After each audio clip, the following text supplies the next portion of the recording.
Well, I'd like to welcome you to the final session of our first Educational Equity Conference here at the University of St. Thomas.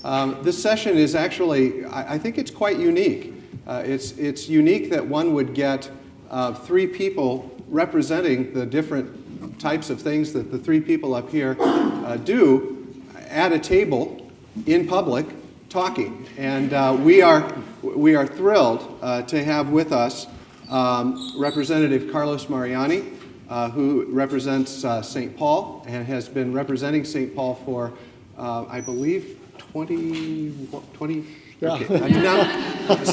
Well, just judging from the way he looks, since he was 15 years old. Thank you. Bless you. Over 20 years. Yes. We also, and of course, outside of the legislature, Carlos is well known in this region for his equity work and the nonprofit work that he does. We also have with us Dr. John Thein, Superintendent of Roseville Public Schools. One of the school districts, I think, that most of us would agree, in that ring of suburbs, that first really started paying attention to questions about equity and integration and how that affects schooling. And so we're very glad to have you with us, John. It's a privilege to have you here. And we also have the, forgive me for this, Mary, but the irrepressible Mary Cecconi from Parents United. And I don't believe that anybody could hang around the legislature and not know who this woman is. She is a force unto herself. And I was a little worried about this panel when they first told me who was going to be on it. I was worried that they're all introverts, but I think we're okay. So I want to welcome all three of you to St. Thomas, and thank you so much for joining us in this final session. So we've been looking at all day questions around equity and integration and achievement, student achievement. And this panel actually, I think in each one of these people you see a rather unique view on those questions. And so I guess the first place we'd like to start is just to give them each a chance to speak for, 5 to 7 minutes. David is keeping time. And ask them to speak about their own perspectives on where we are now in the path to integration in the state of Minnesota. Where are we in terms of educational equity? How are we doing with student achievement? And so, Carlos, I'll start with you since you're immediately to my left. Okay, great. Well, good afternoon. Hello, everyone. Buenas tardes. Buenas tardes. Thank you for the invitation to be here. I just flew over from west side of St. Paul where we had our Cinco de Mayo parade, and it almost didn't happen. This is the Cinco de Mayo that almost didn't happen, but it did happen, and a lot of people there, so I'm all juiced because I've been hanging out with just wonderful folks. And actually, as I was walking through the parade, to segue to this, it reminded me of where I grew up. I grew up in Chicago, and racial, cultural diversity was just a given for me. I grew up in the 60s and the 70s, and as I walked through the parade, it felt very much like walking through Chicago back in the 70s as a kid, where I would walk through Polish and Italian neighborhoods where you would hear those languages, but see African American faces and Puerto Rican faces, and walk by Korean grocery stores, and that was all very normal for us growing up in Chicago. And then I came to school up here to McAllister in 1975, and wow.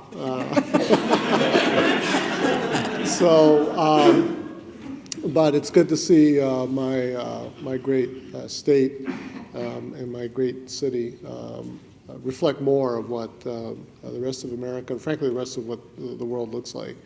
And one of the things I've learned at MMEP, and I'm never I don't hesitate to be surprised, or I'm constantly surprised by is just how that's being reflected all over the state. And it's like there's Somalis in Pelican Rapids, there's Latinos in Long Prairie, and where is Long Prairie, and what are they doing there? And, so Worthington is, school district is over, what is it, 60% kids of color, students of color, from pretty much every community in the far southwest corner of the state. So that's an important context, I think, in terms of answering this question. And I think part of what's fascinating for me as a policymaker is that reality on the ground always gets way ahead of our policy frameworks and ahead of our laws, ahead of our agreed upon arrangements on how we should structure our social institutions. That almost always seems to be the case in whatever area, and particularly in education because of the rapid turnover that we're seeing. I think that what that means then is in terms of partly answering the question about the state of equity, from my perspective as a lawmaker, is that part of the part of the state of equity in the state of Minnesota is that many of my colleagues are still on a very rapid learning curve, and we have all sorts of elected officials, certainly at the state level, that are really trailing behind, where common practice is shaping thought, spirit, and action, at the very local level. And occasionally we'll see attempts at shaping public policy that runs counter to what's happening in Worthington, to what's happening in Long Prairie. I was up in the Brainerd's area a few months ago, visiting with a group that we're organizing through MAP to create a race equity collaborative across many school districts and led mostly by American and Indian communities. And they shared with me that earlier, either this year or late last year, that one of the school districts up there with a heavy, I think it was under fifth grade, 50% of their kids are Latino kids, many Spanish speaking as their first language, had just made a decision at that school board to not go ahead and buy instructional material tailored around English language learners. Not to do this, not to make this investment, because of course they should just learn English. And so these are locally elected officials that are way behind the reality of what's happening in their classrooms. And so it isn't just St. Paul, it's also all levels of decision making. And so part of our strategy is how do we then engage these elected officials, these appointed officials, into meaningful exploration of how they should respond to race equity and do that in a way that's very practical, quite frankly, first and foremost for them.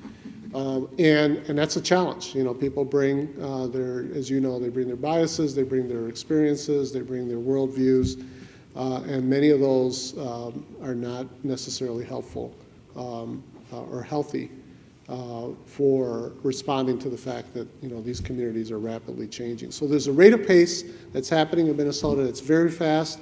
Policymakers are playing fast catch up, and I suspect later on when we get to talking about organizing and what do we do about that, that's one of the questions is how do we help our policymakers get to a place where they need to be.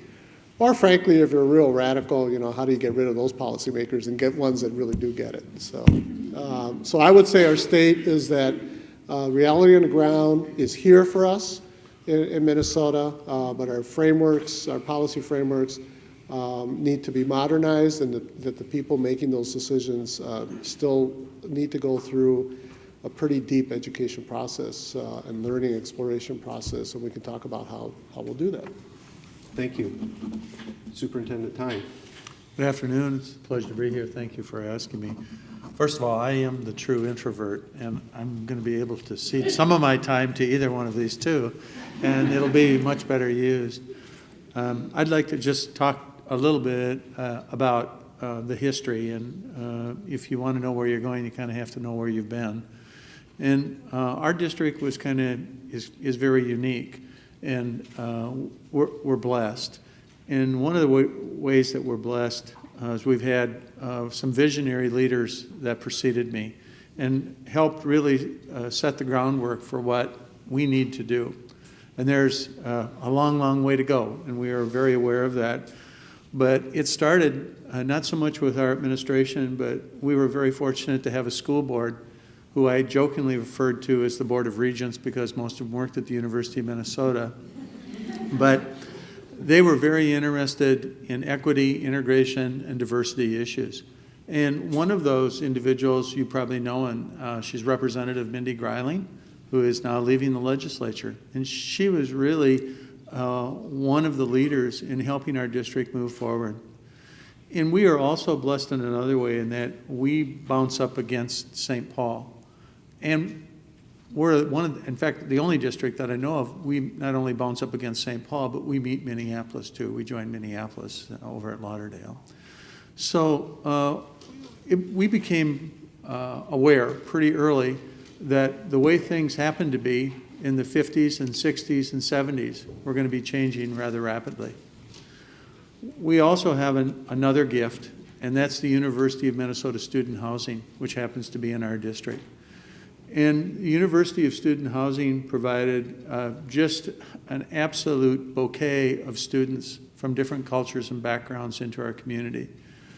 In the late 80s, when I arrived in the district, in 1988, and this is my 24th year, Brimhall at that time featured 51 different home languages.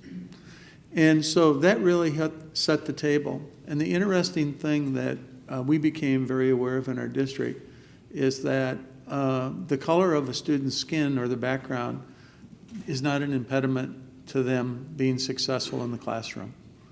Brimhall showed over the years that they could be successful, and they were successful. And there were a couple of things that we recognized. One, we recognized that involvement by parents really made a big difference. A lot of the families that we worked with at the University of Minnesota, mom was working on her PhD, and dad was very involved in the school. And it really made a difference. It also made a difference that our staff was very open to seeing students for who they happened to be and accepting them for who they happened to be.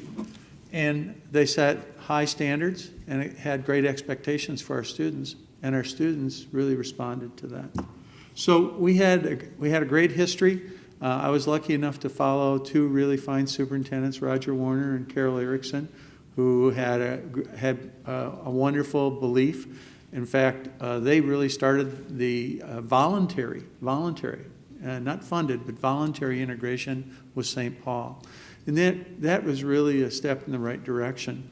And when they put their heads together, they came up with a way to probably offer programming to students from both schools as a way to make our communities better. But one thing they always kept in mind was keeping the main thing. And the main thing in our school district is student achievement. And the expectations for all of our students, not some of them, not just those that come from, that are privileged, but all of our students, that we have high expectations for them to perform at a high level. And that really made a difference. I couldn't go very far without talking about our joint integration district, the East Metro Integration District. And there's an old saying that if you live long enough, you get to meet everybody. Well, I've been there long enough, so I guess I'm the only one that's really probably left from the folks that were really involved in the start of it. And it's had its ups and it's had its downs.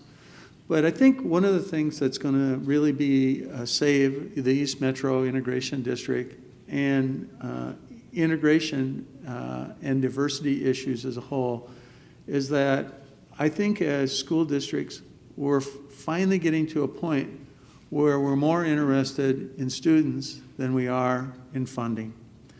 And I think the problem that we've had is a lot of school districts were so worried about the funding that they were going to receive that they forgot about what that funding was supposed to be used for. And that was to improve student achievement. And that's what we intend or we want to do. And it's very important to us. I wanted to talk a little bit about a number of years ago. and we do have a staff member here who probably remembers that day at a back-to-school workshop. We just decided what we were going to do is talk to our staff and tell them, you know what, there are no excuses. We're putting a stake in the ground, and we developed an equity vision. And I have a little leave behind for you, and I don't know if you handed that out. But on there it talks about, it's part of our strategic direction. And when we first talked about putting this together, I really underestimated the importance of it. And it's a very, very simple statement. And it probably, when you first read it, doesn't say, you'd look at it and say, well, yeah, that kind of makes some sense. But what we found out is when we said, this is how we act, this is how we behave, this is the filter that we run everything through. If you work in our district, this is what you're going to do. And if you can't live by that, then it's probably time for you to look for another district to work in. And that was a pretty radical statement, some people thought. I didn't realize that at the time. But our staff really gravitated toward it. And they used that statement a lot of times to talk to families, to talk to students, to talk to each other. They even use it to talk to their superintendent when he falls off the wagon, which is quite often, and remind him of the equity vision. We tried to weave that into a complete strategic direction, which is on this page, which includes our values, which includes our vision, and our mission statement. One of the things we were looking for is something that wasn't so complicated that our staff would lay awake at night trying to figure out or remember what it happened to be. It's pretty simple. It just basically says quality teaching and learning for all, equity in all we do. And our staff, they probably haven't recognized every one of our goals, but they remember our mission. It's kind of like one of those taglines you hear from advertisements. And also our strategic directions are pretty simple. I ask our staff to remember, and there are 5 of them. It's community, leadership, equity, achievement, and resources. And there are clear goals, and those goals are what drive our district. Now, I've probably talked too much already, and I'm just going to stop right there, and I'll turn it over to Mary. I'll give you the rest of my time, Mary. Oh, wait a second. Thank you. Hi. The word equity does not mean equal. The word equity means everyone gets what they need in order to succeed. That's a very different tenor. And we know that Minnesota is becoming more diverse. And a couple of interesting points. One, by the year 2025, those who we now call minority in our schools will be the majority.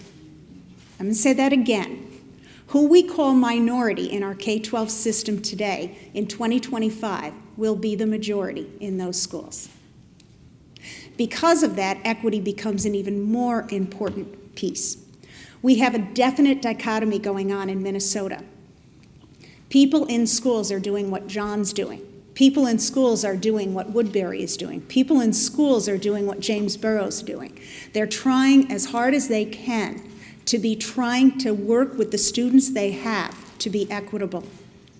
But what they're facing is state-run policies that are hurting them. They get to start and they get to stop things that they see happening. They get to begin and then they get the earth moved from them. That happens consistently. Minnesota has moved from a time where it gave integration aid because they believed achievement was essential, but the way to achievement was to integrate.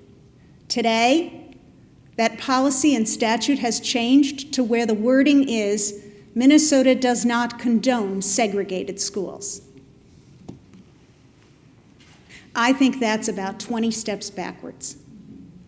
So I think we have people who are in the field doing exactly what Carlos is talking about, hearing what John is doing.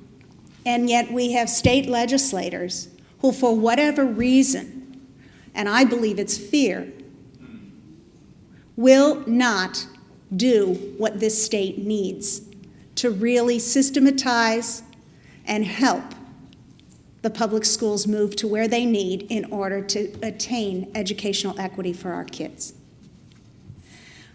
what we need in a world where bilingualism is critical, we still call kids limited English proficiency. In a world where cultural competence and the ability to move between cultures is what's sought after by every Fortune 500 country, we call it a deficit. In a world where we understand what authentic learning is and authentic assessments, we give kids inauthentic learning and give them bubble tests and say this is relevant to your life. We definitely have a disconnect. And we have a disconnect from those who I believe are fearful to move a system to where it needs to go and want to keep it to what they understood and what they can control. And until we move that dime, until we go face to face and toe to toe with them, and in many cases that means actually you sitting in their seats, all we're going to have is wonderful, terrific little pieces all around the state of wonderful programs that are working today but are at risk of being gone tomorrow. Thank you. So I'm going to switch things up on you all three now, having heard you. I talked with each one of you about a question that I might throw your way that was more individual, but I think I'd like to throw a question out to all of you and see if we can get the three of you talking about it. I mean, because I'm struck by three things I'm hearing. First of all, I'm hearing this idea, Carlos, that you mentioned, that the reality on the ground is always ahead of the policies that we have. And then I'm also hearing, John, the need for this overarching organizing vision, if you will, for where things, if you want to move things from where they are. And then finally, Mary, I hear you talking about almost a disconnect in reality and a fear of the reality that we face. So given all of that, and I'm not trying to be disingenuous here, but the fact that what we've heard about from the legislature for the last 3 weeks is a Vikings stadium, and I'm not passing a judgment on that part, but it seems to me that all three of you are calling for something here. So how do we get organized? How do we get the dialogue organized in a way that we catch the attention of Minnesota in order to advance a more educational agenda, if you will? And well, you're right up my alley.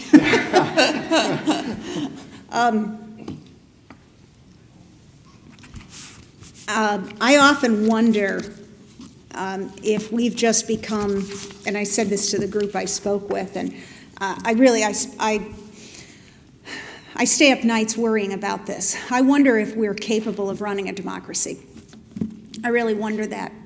I understand that for 30 years we've done everything possible to keep a middle class with their nose to the grindstone and worried about their next dollar. I understand that's been done, and I'm not a conspiracy theorist, I'm coming to believe that has been done to us purposefully, because we've not lifted our heads and been able to look at this overarching issue. But democracy is difficult. You have to school yourself, you have to understand, you have to connect the dots. You can't simply turn on either Fox News or Jon Stewart and hope someone can connect the dots for you. You cannot abdicate the most important thing you have, which is your voice, to someone else. This morning we heard Citizens United. That is a terrifying, terrifying thing. Unfettered money from sources we don't know, going in the last 2 weeks. And believe it or not, 90% of people decide, 90% of the center decides who to vote for in the last 2 weeks. And what do we hear? Ad after ad after ad after ad, paid for by who knows, pushing us to go vote. And what do we say? Oh, voting. It's our responsibility. It's difficult. It's a role. And you know what? I hear you, Bruce, say, what can we do to engage the public? I'm asking, what is the public doing to engage itself in the most important responsibility they have? And I would opine that that is making sure that a public school system reflects what the public wants. Thank you. John, do you want to pick Sure, that? I'd love to. First of all, Mary said something about what John's doing in Roseville. John's not doing anything in Roseville. And if you don't believe me, just ask the staff. They'll tell you that. Really, if there is success, and I believe there happens to be, that's really built on the backs of our staff. Our staff and our families are really what's making the difference, not anything that's happened at 1251 West County Road B2. So staff leadership is really very, very key to what's happening. I am really concerned about the state of Minnesota. I honestly think at the legislature, some of the rhetoric that I've heard, people are really turning their back on equity. And they're using the terms, well, everybody should be treated the same sort of talk. Money should be spread equally. And that's really, from my point of view, really very dangerous talk. Let's put it at that. And it goes right with the voting, which I don't want to get into. But I'll just mention, man, denying one person the vote, that is just taking away the water of liberty, really, from my point of view. We are blessed in Roseville, too, that we have 3 70-70 schools. 70% of the kids are kids of color, 70%, are free and reduced in our primary grades. So those schools are making great progress. One of the things that really makes a difference is that are holding people accountable, but I'm not talking about teachers or kids. I'm talking about the system. And what I mean by the system is the cheese has to be held accountable. And what I mean by that is we've developed something with a lot of help called a vision card. It's kind of like a report card. We send report cards home to kids and we tell them that we're doing well or we're not doing well. We do the same thing with our school district. We grade ourselves on all of our goals. And we do it on achievement, which is the main thing. And I think I put one of those cards in there. And we use leverage points in there to say, are we finding success? And we publish those and we publish those results. And we also do it in the area of equity. And, one of the things we found, I know you're just going to be totally shocked, that our kids of color are referred more than the white kids. Are you shocked by that? Boy, I bet you are. I bet you're all going to go home and write a paper about that. But basically, that's not a surprise. But what we're doing is we're putting it out, we're publicizing it, and we're making it available to our community to see. And bless our community. I think if we tried to do this in other places, we wouldn't find success. I am very grateful for our community and our community leaders who have said this is important, and they haven't tried to derail it, stop it. Now, there are always a few voices that are, they're against anything and everything. And I've always said it always takes courage to be for something. And I'm really grateful for the courageous people that we have that say, I'm for it. I'm willing to step up and go on the line. So, again, dangerous talk at the, no offense, Representative, at the Capitol. And hopefully that we're not going to lose the drive that we have and the motive, that we won't lose our direction or our sense of direction. So Thank you. I'll leave it at that. Representative Mariani? Oh, wow, I have so much to say. But let me try to do this very briefly. So I'm flashing back to the night of the special session. Those kind of special sessions are mine, by the way, are an abomination to democracy. There's nothing transparent, very little transparency that are involved in those kind of processes. And so we literally arrived there at 8 or 9 in the morning, wasn't sure if we'd be in. We were in. We were called in about, 5, 6. And I didn't get to see the K-12 bill until about 8, 9 o'clock. Sat through, a couple hundred pages of a bill, tried to pour through it with staff. with my good friend Mindy and other colleagues to try to understand what had been agreed to. Thought we understood the bill at about 11, or maybe it was midnight. I get a call from the staff. Carlos, take a look on page whatever, 130. You notice that that language there, and the language was the sunsetting of the integration revenue program. We had the battle a couple months earlier where the majority not only proposed to get rid of the integration revenue, but actually get rid of the integration rule, period. And argued, a few members argued that it's not the state's business to be promoting, to even be mentioning the word race in language, in statutory language. I got together with several colleagues. We beat them back and basically shamed them into pulling out that section. The Senate did pass that version, by the way, but they went forward with the revenue piece. I get on the phone with the governor's office with Brenda, our commissioner, probably about, I don't know, midnight, 1 o'clock. Next couple hours, frantic calling, saying, we can't do this. Do you know this is here? Well, no, that's not what it means. Yes, this is what it means. Thought I had gotten to a point where, the governor's, key staff said, you're right, we shouldn't be doing this. This was, one of those things that happen, when you haven't slept for 3 days and you're, trying to figure these things out in short order. And so I'm relieved, okay, get back. About 20 minutes later, my majority leader comes over, puts his hand on my shoulder and says, Carlos, the governor wants to go ahead with the bill.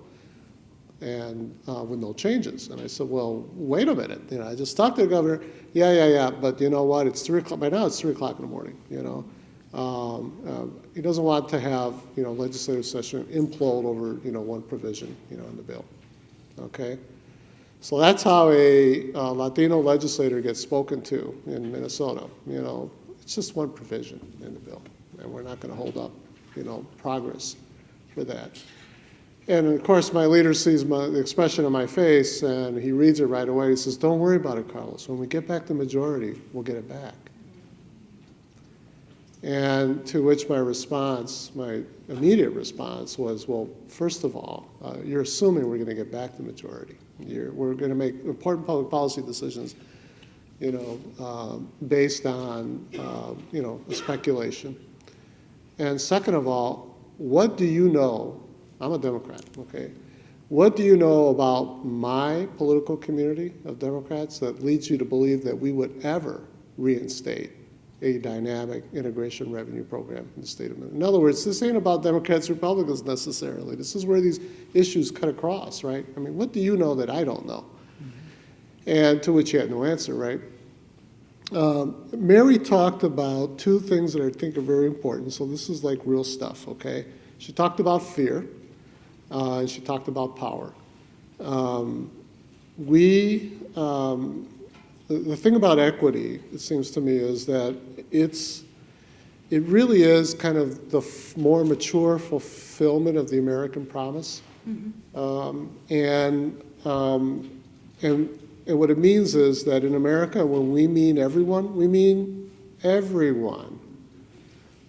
That's what equity means. It's that next kind of level of maturing around what we mean with that, the enfranchisement of human rights. And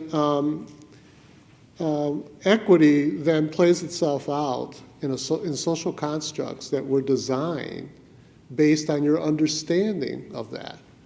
And frankly, our understanding of that is that when we said everyone, we really didn't mean everyone. And so, lo and behold, we structured institutions that really weren't going to prepare everyone to the maximum of their ability.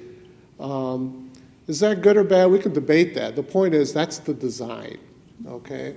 And now you've got this American populace that's saying, we really mean everyone, okay? And that means then these institutions, the designs are going to be challenged, and they need to be redesigned, okay? That causes fear for folks who have been accustomed to these, because this is how we've always done this. You know, there was always these idiots in class, right? Oh, and by the way, the fact that they were, you know, black or brown, didn't speak English, well, that's just the way it is, right? I mean, that's the thinking. And so power then, which ultimately really is what politics is about, plain and simple, it's the exercise of power. That's either good or bad. It could be good, it could be bad. Power then is about making the decision about what the design is of our social constructs, of our delivery systems. And what we have in America and in Minnesota is a new vision based on this notion of equity that inevitably is going to have to engage in a power struggle. And so then you just pull out your kind of classic books on politics and power and you read them, you know. How do we gain power? How do we exercise power? I guess what I'm trying to say in a very awkward and condensed way here is that the vision exists. When we went through the integration task force, several, the end of last year, beginning of this year, there were 6 appointees by the governor, so presumably 6 Democrats, and then 6 appointees by the Speaker of the House, Majority Leader, so presumably 6 Republicans. An interesting thing happened, though. There were 7 people of color that were appointed to that task force. And that really kind of, in the end, wound up being the wild card, because here I am, this experienced legislator, and I thought, oh, that's just a setup. And I remember arguing with the governor's staff and with Brenda, you just gave everything away. That group is actually set up not to arrive at an agreement. We arrived at an agreement, a 10-to-1 agreement, okay? And that agreement reflected a new vision. And the new vision basically said, you know what, integration is important and academic achievement is important. And those two combined can take us to a different place that we're not quite sure what it is yet, but we know that it's relevant to our society, to a new global, multiracial, multicultural, society. And there's lots of room for conservatives and liberals, within where that can take us. That obviously was rejected by the majority in the legislature. You all know that Catherine Kirsten was given a whole hour in the Senate to share her one-person minority report, and they never heard the full report in the Senate. And the House, I won't belabor that, but the process allowed us to build different types of coalitions. And there were lots of folks that were tracking this. Mary's group was tracking it. All our education kind of mainstream groups were tracking this. Isaiah was tracking this, Organizing Apprenticeship Project. All sorts of folks are tracking this thing. And they're tracking it not just because they're interested in education, but because they're really attracted to this new vision. And so there's something there. It's something powerful. I just want to affirm it for you. And what that does is it allows us to build coalitions across different groups, and ultimately that's what you got to do in order to gain power, and you got to have power in order to continue to push this notion that our current design, our dominant design, is archaic and it needs to be redesigned, okay? And that's going to be threatening to powerful people, and you need to bowl them over or win them over. So lots of thoughts there about power, about fear, about social structures, what underlies this, but and the fact that there is a dynamic that does exist here in Minnesota and in our country. It's a multiracial, multicultural dynamic. And always keep in mind that none of our social structures, none of our delivery systems were handed down from above. We created them, and we created them based on what we intended to do in the first place. And what we intended to do in the first place was not to deliver education high quality for everyone, but for some people. And now we're saying, no, we really do mean for everyone. And that's where the reaction's going to come. I'm sorry, I too long, but there was so much there. Thank you, all three of you. I'd like to open this up to questions from our audience. Does anybody have a question for the panel? And while you're thinking about that, so let me just, I'll just throw one more question out, and any one of you is welcome to take this.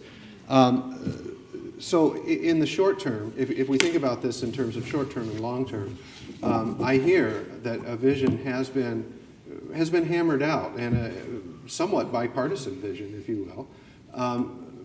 So what happens in the short term? What are you all? What does each one of you do in the next 3 to 6 months in terms of advancing equity and student achievement? Mary, you look like you just really want to say something. I have to jump up. Because I truly believe that if we're going to advance education for every child, not just all children, but every child, we have to be totally and completely focused on a November election. I've said it. That's where it's at. And you know, a couple of years ago, there was an election won because somebody came up with a really clever statement called "It's about the economy, stupid." I think we're moving in a direction, it's about education, stupid. And it's about every single kid getting an education, and that's all. And we have to put those social issues to the side, and we have to realize that there is no economic issue without it being an education issue. And that is absolutely where we need to go, no question about it. That is the only way we're moving off this dime. John, Carlos, do you want to take the question? No, I'm good. I spoke so much last time. There's only one. Ditto with Mary, that's what I would say. It is. The only thing I would like to say is we can't wait for the legislature, and we're not going to wait for the legislature.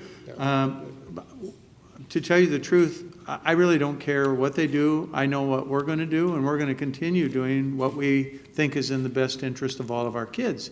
So if funding goes away, we're committed to still working on equity and moving all of our kids forward and keeping the main thing for all of our kids. Because, you know, Bruce said that we could get into it. I absolutely agree with John. You know, too often we go, "Please, sir, what can you help us with?" And we all run to the legislature and say, "Please help us, please help us." So I absolutely applaud that. I think that's what we have to do. And, you know, they always say legislators are 4 years behind the time. That really is true. You know, you guys are way out there doing stuff that they're not doing. But I do have to say that there are certain things that are very, very married to moving us along as a society, and I do believe that that's elections. I think people start, you know, we're going to have a lot of conversation about this particular election. It's going to be very interesting to hear how this is all dealt with. And so I will jump in after all. So, I mean, you know, I think Mary's right. What elections are also about is a broad public conversation, which is why you're going to see a lot of static out there to prevent the real conversation, the genuine conversation from being held. You're going to hear a lot of crap. And so that there is an opportunity for that. And it's interesting, John, your comment, because I actually wrote it, I didn't do it in my long spiel. The last thing I wanted to say was what needs to happen is for K-12, public K-12 to be successful. And I'm actually hopeful about that. I'm hopeful about that, not because of the kind of glimmering, shiny stuff that even folks like me, you know, have gotten into and promoted, you know, those magic bullet things. It's because as I interact with our public schools, or I go visit our individual schools, I go visit our, you know, those who are in leadership and, you know, at the district levels, and I go visit our charter public schools, and of course, you know, there's charter schools and there's charter schools. But what I see there is not only a fervor and a passion, I see a really smart, scientific, all right, I said it, you know, methodological approach that is being applied consistently. When I visited Cherokee School, a school where, you know, 2/3 of the kids are in poverty, you know, 1/3 of the kids' parents are either in jail or have been in jail. We don't even talk about that, okay? I sat with the teaching staff there, and man, you know, I mean, I sat with professionals. I know it sounds, it's like, duh, Carlos. But, they talked about how they share, how they use data as a center point for being able to speak a common language about sharing and then personalizing this so that they know Carlos's dad's in jail, just got picked up last night, those kind of things. And that there's a sequencing that's happening, there's a scaffolding, there's a long picture as well as an immediate picture. That stuff is happening in our regular public K-12 schools. We would think they're not happening, because of the outcomes that we continue to have in the main as measured in our limited ways, right? Mm-hmm. But that stuff is happening. And it gives me great hope that, in fact, not only the desire, but much of the science is really in place. And many of those schools are also engaging with parents and with communities in those similar processes. Whether it'll be quick enough for us politically or not, that's a fair question. But there is a dynamic, and the important thing is that dynamic has to be successful, because if it isn't, then we are talking about the end of public education in the United States. Oh, we're talking about the end of the United States. Well, yes. Right. Isn't that great? Just listening to the representative, he's ruined my line. The scariest thing used to be when somebody'd walk in and say, "I'm from the legislature and I'm here to help you," and you'd go, "Oh my God, we're in really big trouble." But now you've given me hope. I feel good. Do we have questions? I see a number.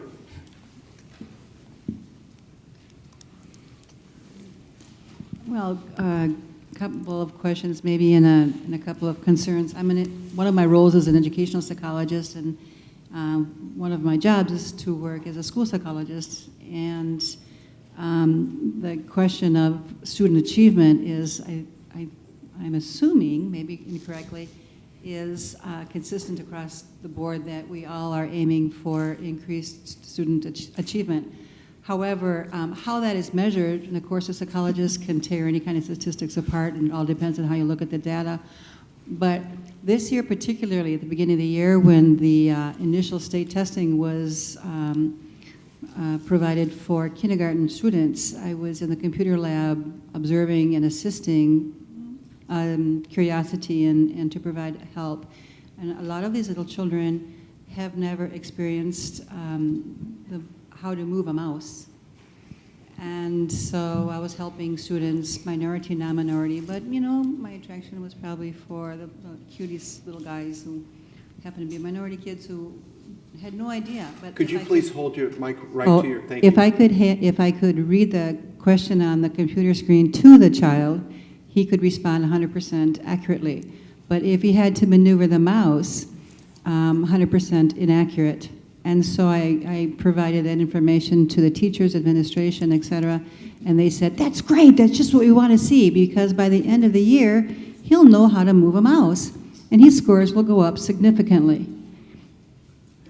Okay, so I, hid my discouragement about that, and like, okay, so, I guess I have a bias about testing, even though it's what I do, that it measures how well a student takes a test.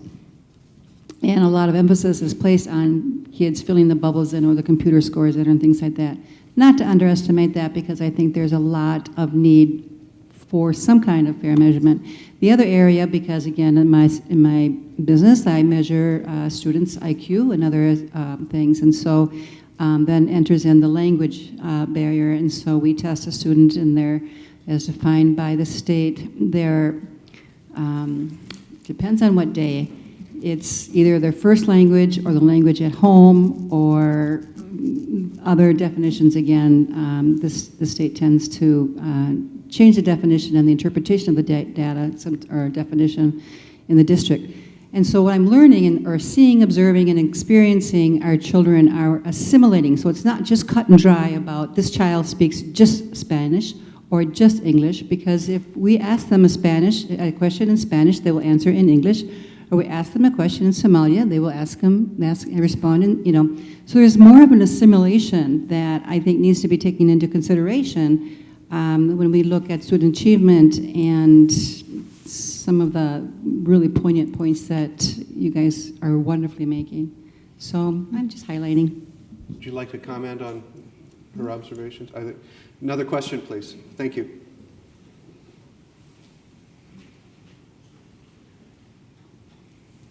Thank you for joining us today on this very important issue. My question has to do with school funding. We know that we have school districts that have quite a bit of wealth, and we also have those who are in rural Minnesota that doesn't have the resources to meet the needs of the students. With that in mind, what can schools and the districts do to ensure that all students receive a consistent and equitable education? Also my deal. I actually teach how schools are funded. And I have to say, there are not schools that are wealthy. There are 341 school districts in the state of Minnesota, and they are not that kind of disparity. In fact, the newest numbers show that if you take inflation into account, all school districts have between 10 and 15% less money than they had in 2003. All school districts.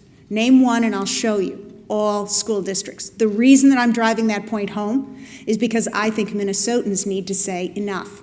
I think Minnesotans need to say schools are the only constitutional mandate you have as a state of Minnesota, and therefore we need to make sure that this funding formula is put in shape and is sustainable. And I think if we start looking at some school districts as having some money and some school districts not having other money, what we do is a divide and conquer. And we go and say, well, poor me, or help me. Truthfully, all of us are in need, and all of us need to go as one. That's my thought. Let me just add very quickly that in terms of where we can hang some hope in Minnesota, we still have not taken the step that I believe now a majority of states have taken in the last, particularly the last few years under the guise, if you will, of the recession, where K-12 budgets have been just murdered, just slashed.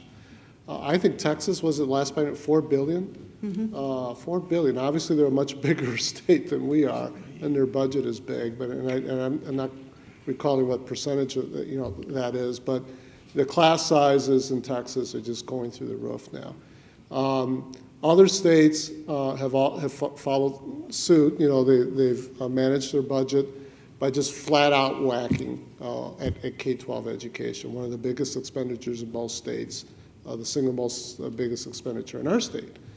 We haven't done that yet, but don't be celebratory. Obviously, we've borrowed a little over $2 billion in the current. Is it 2 point? What is it, Mary? 2.1? It's being 3.1 or 3.3 with inflation. Gosh. Okay, bigger than even I thought. And our present majority did offer a bill. I kind of call it the little flag up the flagpole bill, where they did a sort of token cut at K-12 as their first blush last year, kind of measured what the temperature was like. My point is that I think in Minnesota, I'm not trying to be jingoistic here, but I think in Minnesota there still is a strong psychology that says, and this is why I want us to hang our hat, but don't just hang, that says that this is a priority for us, it is vitally important for us. We're not going to do what Texas did, even as we play games with the budget, but we're awfully close to doing that. And who knows what's going to happen in the next biennium, where we're looking at $4 or $5 billion overall budget shortfalls, and we've already borrowed against our schools. So there's a psychology at play here in our state that's still a good one that we need to nurture and play off of, but we shouldn't get comfortable. I also have to say that only Minnesota and New Jersey are two states that get an A for the formula, because Minnesota and New Jersey give more money to schools with higher challenges than to wealthier school districts. So we're one of only two states out of 50 that do that. However, we get a D when it comes to how we funded that. But I'm concerned about a trend that's beginning where there's thoughts to put some discretionary money, some monies to schools on the performance of their students. So those tests that those kindergartens are struggling over will actually have a lot to do with if that school gets funded. So we're paying for student success.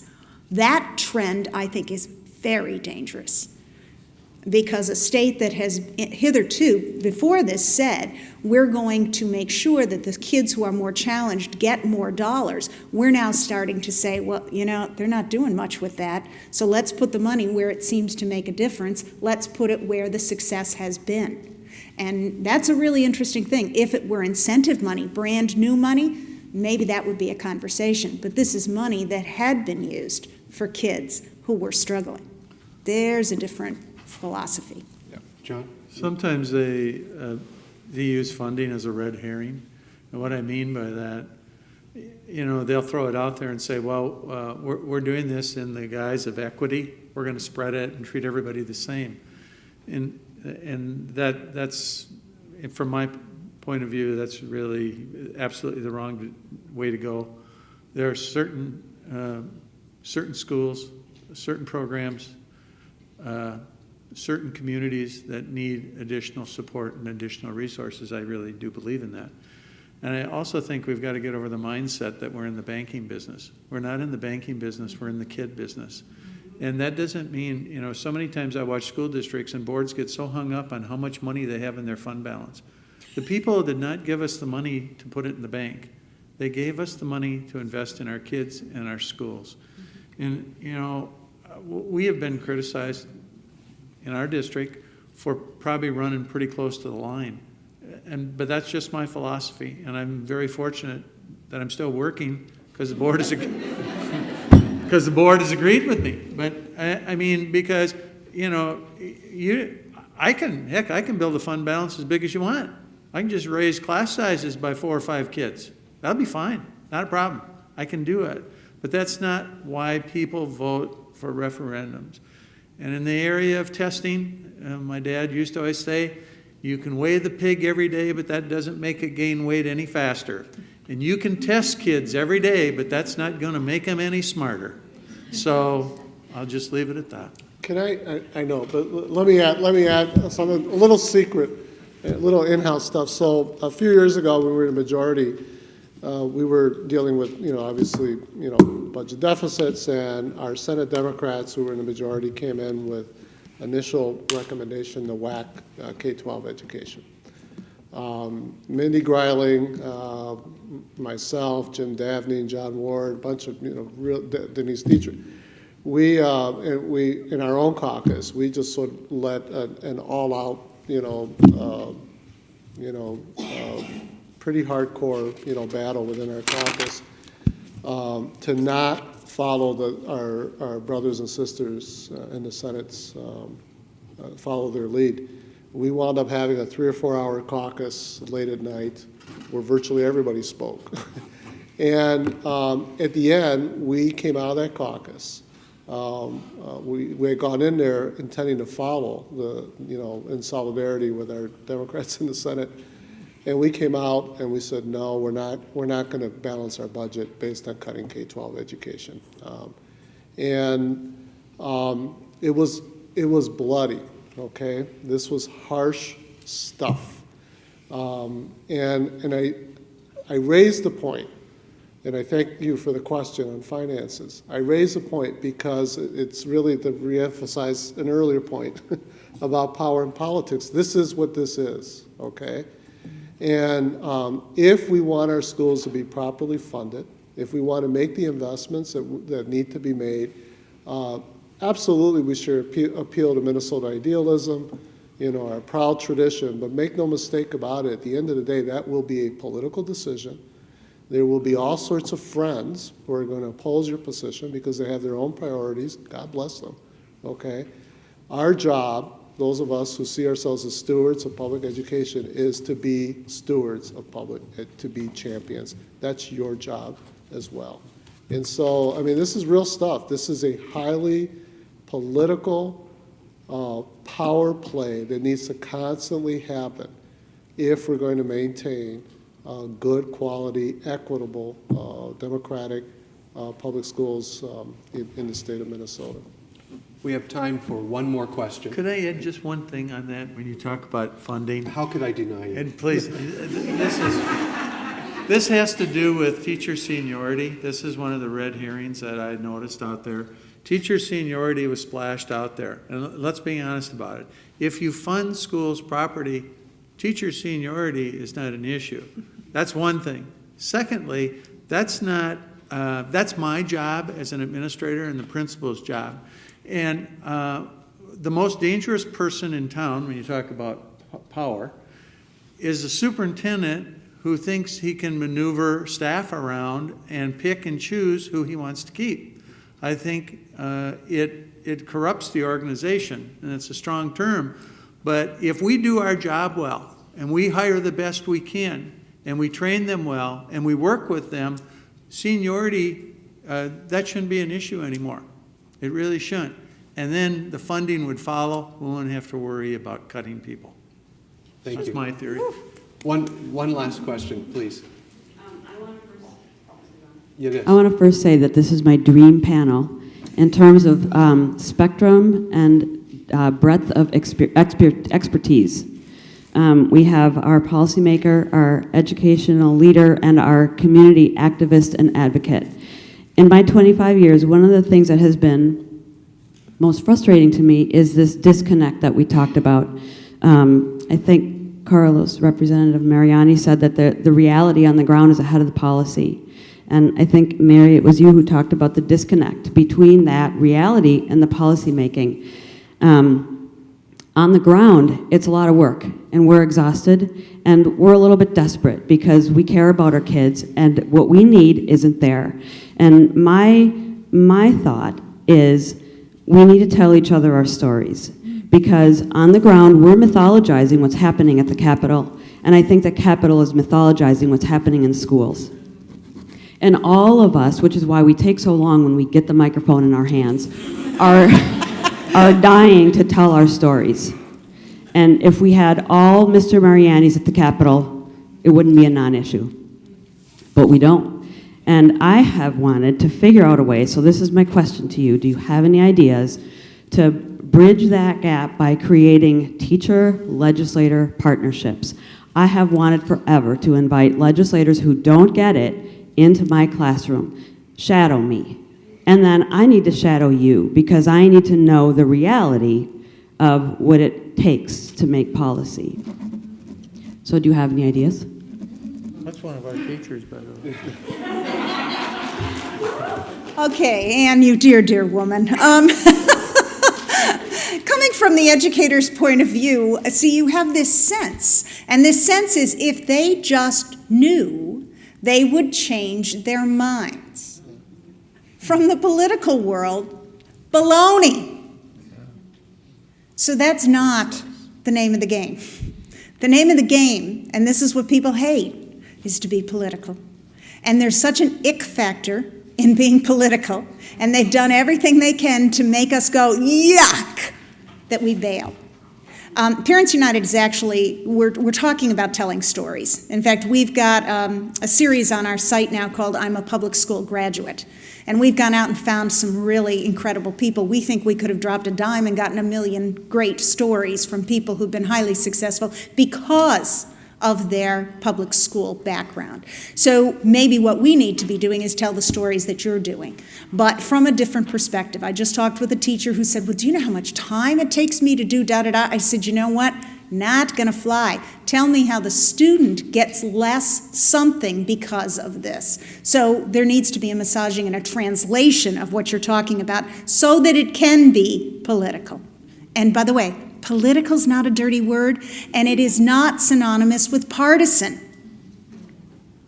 It's not partisan to be political. Yeah, you know, I actually like the idea. I think we should do that, but I think we should do it for other reasons. You know, which is that familiarity is always important. Absolutely, you have to have the context. You know, but I think Mary's kind of hardcore message is actually really good advice. So back on the issue of financing public education, you can't do that unless you're weighing in.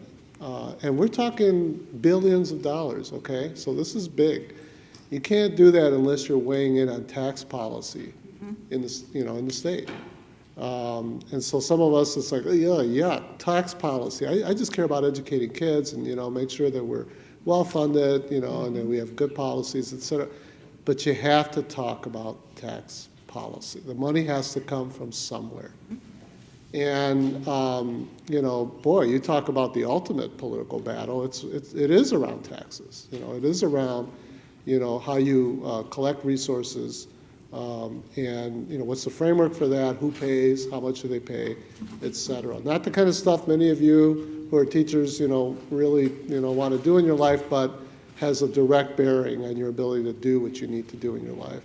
So, yeah, I think that's right, that, and so offering some other ideas, I think it is about coalition building with folks that may not necessarily be education policy folks, but may be, in this case, tax policy people. What are the tax policy frameworks that are going to be most effective for K-12 from your perspectives?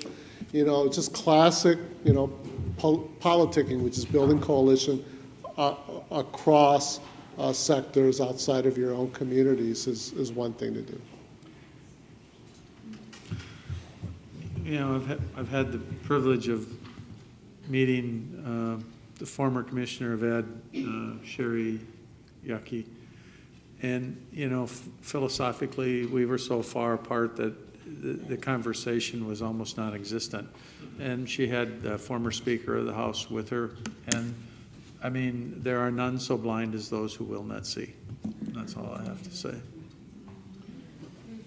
And, to Carlos's point, it is about tax policy, and I think we need to raise that up again. Have we come to a time that personal wealth is applauded and common wealth is considered something that we don't any longer care about? And have we really gotten to that point? I would like to thank all three of you we've come to the end of our time. Let's give our panelists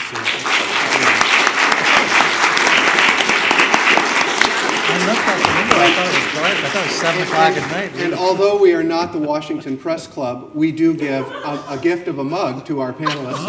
And so a St. Thomas mug to each one of you, and we thank you very much. Thank you. I also, if I could, just in closing this conference, if I could just ask those of you who worked on the planning of this conference to stand, and if we could acknowledge your very, very fine work.